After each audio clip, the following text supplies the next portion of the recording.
السلام علیکم ناظرین، آپ دیکھ رہے ہیں پروگرام کاشف عباسی کے ساتھ اسلام آباد اسٹوڈیو سے۔ آج محترمہ بے نظیر بھٹو صاحبہ کی 58ویں سالگرہ منائی جا رہی ہے۔ اگر آج محترمہ بے نظیر بھٹو زندہ ہوتی تو اپنی پارٹی کے لوگوں سے کیا کیا سوال پوچھتی، ان حالات کو دیکھ کر ان کی سوچ کیا ہوتی؟ شاید وزیر اعظم یوسف رضا گیلانی کو بلا کر پوچھتی کہ مفاہمت کی بات تو میں نے کی تھی، لیکن مفاہمت کا مطلب یہ نہیں کہ کسی اصول کا پاس نہ کرو۔ پھر شاید یہ سوال بھی پوچھتی کہ جو رولز رائز لاہور میں چل رہی ہے وہ کہاں سے آئی، اب آئی گئی ہے تو خدا را اس کو تو انڈر گراؤنڈ کر دو۔ مخدوم امین فہیم صاحب کو بلا کر کیا کہتی مخدوم صاحب آپ کے پاس پیسے کی کیا کمی تھی کہ NICL سے بھی 4 کروڑ روپے لیے بھی تو صرف 4 کروڑ روپے۔ حامد سعید کاظمی کو کیا کہتی خدا کا واسطہ ہے کم از کم حج کو تو چھوڑ دینا تھا۔ رحمان ملک صاحب کو کہتی اتنی اچھی ٹائیاں لگاتے ہو، اتنا اچھا کام کر لیتے تو آج ملک کی امن و امان کی صورتحال کتنی بہتر ہو۔ فیصل صالحات صاحب کو بلا کے کیا کہتی اب آپ پارٹی میں واپس تو آ رہے ہیں، آ جائیں بہت اچھے، لیکن کم از کم وہ کیس تو واپس لے لیں جو سپریم کورٹ میں آپ نے ہماری حکومت کے خلاف کرپشن کا کیا ہوا ہے رینٹل پاورز کے اوپر۔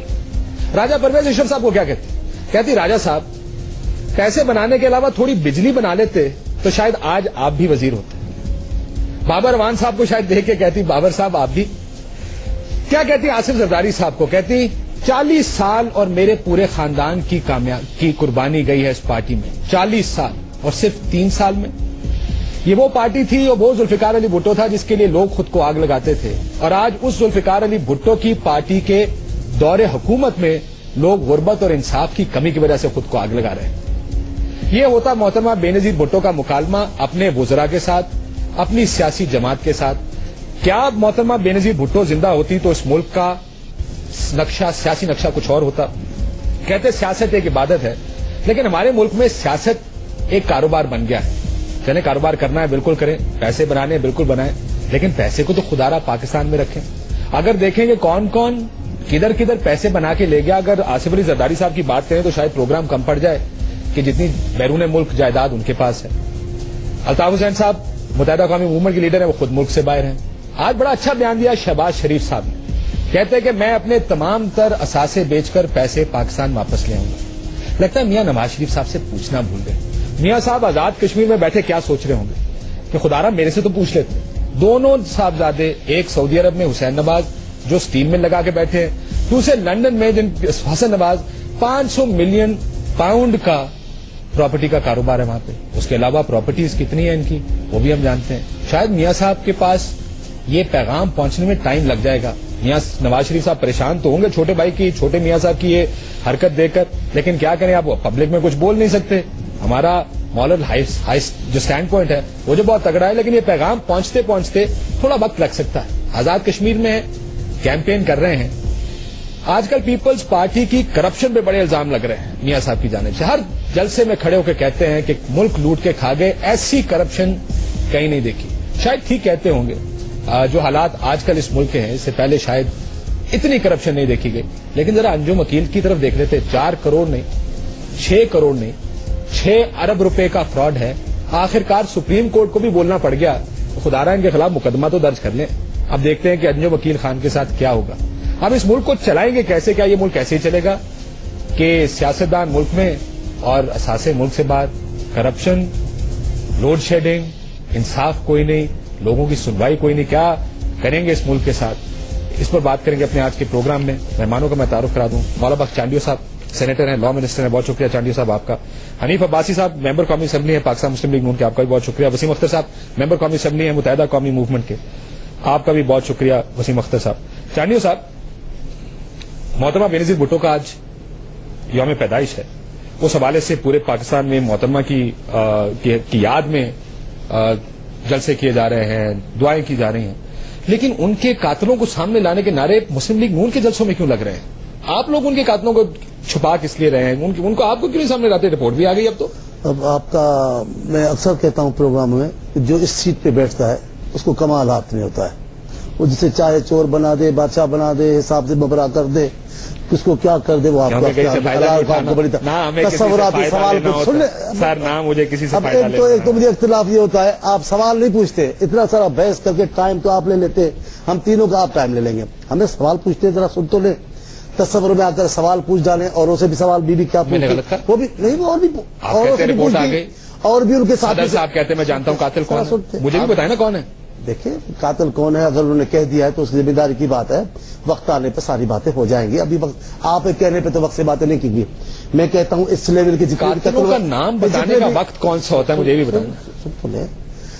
اگر فوری طور پہ بی بی کے بعد اگر حکومت ایکشن میں آتی ہے اور کچھ لوگوں کو پکڑا جاتا، اسی آئی جی اسی ڈی آئی جی لیول کے لوگوں کی، اس کے لیے بھی بیان آتا ہے ہمارے مسلم لیگ کے رہنماؤں کے کہ جناب یہ تو بہت آنےسٹ آفیسر ہے، بہت شریف آفیسر ہے، اس کو تو تنگ کر رہے ہو. لیکن اگر ہم بغیر تحقیقات جب کورٹ نے بلایا ہے تب بہت سارے لوگوں کے منہ زبانیں بند ہیں کہ کورٹ نے طلب کیا، ہم نے نہیں بلوایا. اگر ہم انکوائری کرواتے تو سندھ کے قوم پرست رہنما نے کہا، سن لیجیے گا. جی میں سن رہا ہوں آپ کی بات. سندھ کے قوم پرست رہنما نے کہا جناب یہ کیا انکوائری کروائیں گے، یہ تو خود قاتلوں کے شریک چلیں. اب تو بین الاقوامی ادارے سے ہونی چاہیے. جب بین الاقوامی ادارے نے کی تو ان کا بیان آیا. جناب بین الاقوامی سے کیا ضرورت تھی، یہاں کے انسپیکٹر اور ڈی ایس پی کر دیتے، یہ کسی حالت میں راضی. لیکن میں کہتا ہوں جتنی پیش رفت ہوئی ہے تو اتنے کروڑوں ڈالر لگانے کا فائدہ کیا تھا اگر کچھ کرنا نہیں تھا. یو این سے آپ نے رپورٹ لے لی، یو این نے آپ کو بتا دیا کون کون کدھر غلط ہوا. سوال ختم نہیں ہوگے لیکن میں بتا دیتا ہمارا جواب یہ ہے ہم وقت آنے پر ہم مطمئن ہیں. ساری چیز خود بخود قانون کے دائرے میں آتی چلی جا رہی ہے. جن لوگوں کے نام ویسے نہیں لے سکتے تھے ان کے نام عدلیہ نے لے لیے ہیں، وہ سب کے سب آ رہے ہیں، سب دائرے میں آئیں گے اور کوئی نہیں بچے گا. حکومت رہے یا نہ قانون اپنی جگہ پر رہے گا. پیپلز پارٹی مطمئن ہے جی. عباسی صاحب وہ کہتے ہیں کہ ہم مطمئن ہیں، لیکن آپ کو ایسی کیا جلدی ہے محترمہ کے قاتلوں کو سامنے لانے کی؟ آپ کے جلسے میں آج میاں صاحب نے بڑا میں کاشف صاحب کی بات سوال سمجھ گیا. دو نقطہ نظر ہیں میری پارٹی کے حوالے سے بھی اور ایک پاکستانی ہونے کی حیثیت سے. پہلا نقطہ نظر یہ ہے کہ محترمہ بے نظیر بھٹو کے قاتلوں کا اگر ہم مطالبہ کرتے ہیں تو صرف وہ پیپلز پارٹی کی بے نظیر بھٹو نہیں تھی، کچھ پاکستان کی 2 مرتبہ کی وزیر اعظم تھی، اور پھر موجودہ جو حکومت ہے وہ پاکستان پیپلز پارٹی کی حکومت ہے. تو اگر پاکستان پیپلز پارٹی کی حکومت خود اپنی قائد کی قاتلوں کو نہیں ڈھونڈ سکے گی یا ان کو منظر عام پر نہیں لا سکے گی، ان کی انویسٹیگیشن جو یو این او سے انہوں نے کروائی ہے، آپ کو پتا ہے ایک اور رپورٹ بھی تیار ہے. میں سن لیں، اس ملک اور قوم کا ایک صفحے کے اوپر آپ کو پتا ہے کتنا پیسہ لگا ہے؟ اس ملک اور قوم کا 65 لاکھ روپے ایک صفحے پہ. اور اس کی کیا رپورٹ ہے، اس رپورٹ کو پڑھیں اور باقی جو انہوں نے بیٹھ کے بنائی تھی جو ایف آئی اے نے اور ساری چیزوں نے ان کو پڑھیں. کوئی فرق اس میں نہیں ہے.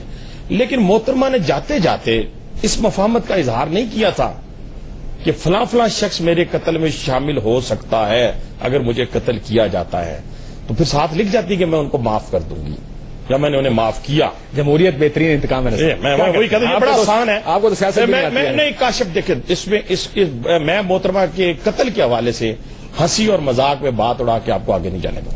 میں آپ کو بھی میں کون سا میں تو آپ کو وہ بتا رہا ہوں جو ان کی حکومت کہتی نہیں. میں زرداری صاحب نے کہا وہ کہتے ہیں کہ ان کی حکومت کا تو نقطۂ نظر جو ہے وہ یہ ہے کہ اقتدار نہیں جانا چاہیے. اس کو آپ مفاہمت کا نام دے دو، اس کو دیانت کا نام دے دو، اس کو شرافت کا نام دے دو، جو مرضی دے دو. اقتدار نہیں جانا. سنیں نا میری بات تو سنیں. اقتدار ہمیں اس سے کوئی غرض نہیں ہے، ہمیں اس سے کوئی غرض نہیں ہے. آپ بھٹو کے قاتلوں کو بھی ساتھ ملا لیں، جنہوں نے بھٹو کو گالیاں دیں ان کو بھی ساتھ ملا لیں، جو محترمہ بے نظیر بھٹو جس کے بارے میں ای میل مارک سیگل کو کر کے گئیں ان کو بھی ساتھ بٹھا لیں. آپ ایسی مفاہمت آپ کو مبارک ہو. لیکن ایک بات آپ کے پروگرام کے ذریعے چانڈیو صاحب تک اور باقی لوگوں تک میں پہنچانا چاہتا ہوں جو ایم این اے کا الیکشن لڑیں گے، جو ایم پی اے کا الیکشن لڑیں گے. پہلا سوال اگر جیالہ یہ آپ سے نہ کریں کہ آپ نے 3.5 سال 4 سال بعد یا 5 سال بعد جب بھی الیکشن ہوتا ہے یہ سوال آپ سے نہ کریں کہ محترمہ بے نظیر بھٹو کے قاتل کہاں ہیں، ٹھیک ہے، اس کے بعد ہمیں روٹی کپڑا مکان کی. آپ کو پیپلز پارٹی کا زیادہ علم ہو گیا نا کہ جیالے کیا سوال کریں گے کیا نہیں کریں گے. وسیم اختر صاحب ان کو کیا ہونا چاہیے ہمارے ساتھ اس وقت. یہ آج کل ہے پیپلز پارٹی کا ایک وعدہ ہے. میرے بھائی چانڈیو نے سارے پیپلز پارٹی کے آج کل. نہیں میں ایک ابھی بات ہو گئی اب آپ سے بات کرتا ہوں. مسئلہ یہ ہے کہ یہ بھی تو بات سوچے نا ذرا. مفاہمت کی بات میں تو اپنے سوال کے موقع پر میرے ذہن میں ہے کہ جواب دوں گا کہ بھٹو کے قاتلوں سے، ہاں بھٹو کے قاتلوں سے مفاہمت ہم نے کی تھی. ایم آر ڈی موومنٹ بنی تو جنہوں نے بھٹو کی پھانسی کا مطالبہ کیا جمہوریتی خاطرہ میں بی بی نے ان سے باتیں کی. جن لوگوں نے جی اب سن لیں نا اصغر خان نے بات کی. سن تو لیں آپ کو پتا ہی نہیں، آپ کو نہیں پتا، آپ کو پتا نہیں ہے بھائی، آپ کو پتا نہیں. ایئر مارشل اصغر خان نے مطالبہ پھانسی کا کیا. ایک بڑے محترم رہنما اب ان کا وہ دنیا میں نہیں رہے، انہوں نے ان کے ساتھ ہمارے عزت کرتے لیکن انہوں نے مطالبہ کیا کہ بھٹو جب کو نہیں وہ بھٹو کو نہیں, بھٹوازم کو قتل کرو. اچھا ایک اور اضافہ کر لیں, ضیاء الحق کے سیاسی روحانی وارث جو بیٹا تھا اس کا روحانی, اس کے ساتھ ہم نے جماعت اسلامی نہیں, ایسے نہیں, بری بات تاریخ کا ایک اور نام بھول گئے ہیں, ایک اور نام میرا بھائی بھول گیا, بڑا بھائی نہ چودھری ظہور الہی کو چھوڑیں, اس نے تو قلم خریدا تھا نا, اس نے تو قلم خریدا تھا, طالبہ بھی کیا تھا وزیر. نہیں بابر اوان صاحب کے 3 کالم میں دیتا ہوں, میری بات جس میں ضیاء الحق کو شہید, تو پوری کرنے دیں, ضیاء الحق کو شہید, اور بابر اوان نے مطالبہ کیا ذوالفقار علی بھٹو کو پھانسی دینے کا. اگر یہ نہ ہو, میاں نواز شریف جو سزا کے میاں نواز شریف نے ضیاء الحق کی برسی میں کھڑا ہو کر کہا میں ضیاء الحق کی مشن کی تکمیل کروں گا. ہم نے اسے بھی مفاہمت کیا, آپ کیا سمجھتے ہو, جو اس کا روحانی بیٹا تھا اس کا. کاشف ایک بات, پھر جس نے جلاوطن کیا بی بی کو, جس نے کیس بنایا بی بی پر, ہم نے اس سے بھی معاہدہ کیا. یہ کاشف نہیں, اس طرح 2 منٹ, صرف 2 منٹ, کوئی نہیں, میں یہ چاندیو صاحب محترم ہے, نہیں وہ نہیں ذاتی میرے لیے محترم ہے, میں صرف یہ بات کہوں گا, ایک وعدہ ان سے کرتا جاؤں گا. انہوں نے کہا نا کہ آ جائیں جی, میں ایک وعدہ کرتا ہوں ان سے, یہ میرا آپ کا وعدہ ہے, یہ میاں محمد نواز شریف کا بھی وعدہ ہے, شہباز شریف کا بھی وعدہ ہے کہ انشاءاللہ تعالی حکومت ہوگی, آپ کو دودھ کا دودھ اور پانی کا پانی کر کے دیں گے, اور بے نظیر کے قاتلوں کو آپ کے ہاتھ سے جو آپ سزا دیں گے, جسٹس قیوم بچھائیں گے, پھر سزا ہمیں دلوائیں گے. صرف کمیشن کھیلتے ہیں پی ایم ایل این والے عباسی صاحب, نہ ریمنڈ ڈیوس پہ کوئی کمیشن بنا. آپ ادھر کہتے ہیں سلیم شہزاد مرا, باڈی نکلی پنجاب سے, اس پہ کوئی کمیشن نہیں بنا. دیکھیں مسئلہ یہ آسان بات ہے دوسرے کے متھے لگانا, لیکن اپنے کوٹ میں جب بال آتی ہے اس نے, آپ سلیم شہزاد کو بھی ایگزامپٹ کر گئے, باڈی ادھر ملی ہے نا, 48 گھنٹے پہلے اس کا قتل ہوتا ہے, اور کہاں ہوا ہے بتائیں قوم کو. جدھر بھی, میں وہی کہہ رہا ہوں نا, کمیشن بنایا, میں بتاؤں گا ساری دنیا جانتی ہے کدھر. وسیم اختر صاحب کی کیا وجہ, اقتدار کی بات کرتے ہیں, یہ اقتدار میں رہنا چاہتے ہیں اس لیے یہ نہیں کرتے. آپ کے اقتدار کے اوپر اتنا کیوں تنقید کرتے ہیں؟ جب کشمیر جاتے ہیں میاں صاحب, ایم کیو ایم کے اوپر خصوصی نظر کرم ہو جاتی ہے میاں صاحب کی. کیا وجہ ہے کشمیر کی ہوا میں کچھ ایسا ہے کہ ایم کیو ایم کے خلاف اتنا بولتے ہیں اور اتنا کھل کے بولتے ہیں, اور خصوصاً یہ کہ مشرف صاحب کے ساتھ آپ کیوں رہے 5 سال؟ دیکھیں کاشف صاحب, میں بغیر کسی بدمزگی کے یہ بات ضرور ریکارڈ پہ لاؤں گا. جیسے کہ آپ نے شروع کر ہی دیا کہ ماضی میں ایک دفعہ میاں صاحب گئے تھے کشمیر, وہاں بھی تقریر میں ایسی کوئی بات ہوئی تھی جس سے بڑے تلخیاں پیدا ہوئی تھیں اور بڑا کھچاؤ ہو گیا تھا, ہم پارلیمنٹیرینز میں کھچاؤ ہو گیا تھا, اور اللہ کر کے وہ پیچ اپ ہوا. ہم نے ملاقاتیں کی, ڈار صاحب سے ملاقات کی, حنیف صاحب سے بہت اچھی ہماری ملاقاتیں رہتی ہیں, سعد رفیق ہیں. ہم چاہ رہے تھے وہ بدمزگیاں ختم ہوں, اور اللہ کا شکر ہے وہ بدمزگیاں ختم ہو گئی تھی. بالکل کوئی لینا دینا نہیں تھا کشمیر کا, ایم کیو ایم کا. کشمیر میں الیکشن ہو رہے ہیں کشمیر میں, ہم بھی کام کر رہے ہیں وہاں, ہم بھی سنسیریٹی سے کام کر رہے ہیں. ماضی میں جو کام کیا اس کے عوض ہمیں سیٹیں دی وہاں لوگوں نے, الیکٹ کیا ہمیں. آج جس طرف اشارہ کر رہے ہیں آپ, میاں صاحب تقریر کر رہے ہیں, تقریر میں پھر ایم کیو ایم کا ہی نام لیا.